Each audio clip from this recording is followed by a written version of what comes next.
Hello, അങ്ങനെ finally officer on duty എന്ന ചിത്രത്തിൻ്റെ OTT അവകാശങ്ങൾ ഇപ്പോൾ വിറ്റുപോയിരിക്കുകയാണ്. അതിൻ്റെ ഏറ്റവും പ്രധാനപ്പെട്ട അപ്ഡേഷനാണ് ഇന്നൊരു വീഡിയോ ഭാഗത്ത് നൽകിയിരിക്കുന്നത്. വീഡിയോയിലേക്ക് മുൻപേ വീഡിയോ ലൈക്ക് ചെയ്യുക, ചാനൽ സബ്സ്ക്രൈബ് ചെയ്യുക. ഈ വരുന്ന മാർച്ച് ഏപ്രിൽ മാസങ്ങളിൽ അങ്ങോട്ട് ധാരാളം ചിത്രങ്ങൾ OTT റിലീസ് ചെയ്യപ്പെടും. നമ്മുടെ ചാനൽ ഭാഗം പരിശോധിച്ചാൽ ആ വീഡിയോയ്ക്ക് നിങ്ങൾക്ക് കാണാൻ വേണ്ടി സാധിക്കുന്നതായിരിക്കും. ചാക്കോച്ചൻ, പ്രിയാമണി, ജഗദീഷ് എന്നൊക്കെ പ്രധാന കഥാപാത്രങ്ങളായെത്തിയ ചിത്രമായിരുന്നു ഓഫീസർ ഓൺ ഡ്യൂട്ടി. ചിത്രത്തിന് ഇപ്പോഴും നല്ല മികച്ച പോസിറ്റീവ് റെസ്പോൺസ് തന്നെയാണ് പുറത്തുവന്നുകൊണ്ടിരിക്കുന്നത്. അതുകൊണ്ട് തന്നെ ഏവരുമേറെ ആകാംക്ഷയോടെയാണ് ഓഫീസർ ഓൺ ഡ്യൂട്ടി എന്ന ചിത്രത്തിൻ്റെ ഓരോ ദിവസത്തെ ഓരോ കളക്ഷൻ റിപ്പോർട്ടും ഓരോ അപ്ഡേഷനും അറിയാൻ വേണ്ടി കാത്തിരുന്നത്.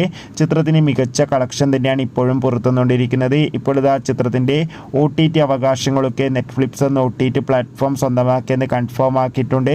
മിക്കവാറും ചിത്രം ഈ വരുന്ന വിഷുവോ അല്ലെങ്കിൽ മെയ് മാസമോ OTT റിലീസ് ചെയ്യുമെന്നാണ് റിപ്പോർട്ടുകൾ സൂചിപ്പിക്കുന്നത്. കാത്തിരിക്കാം.